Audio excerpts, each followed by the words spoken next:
Ang akala ng marami, madali lang ang trabaho ng isang guro.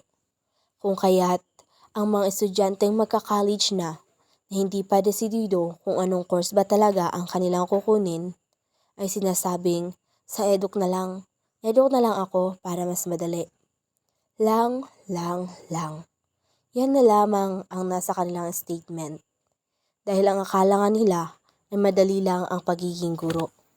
Hindi lang nila alam ang hirap, pagod at sakripisyo ng isang guro para lamang maturuan ang kanilang estudyante at maging successful sila balang araw.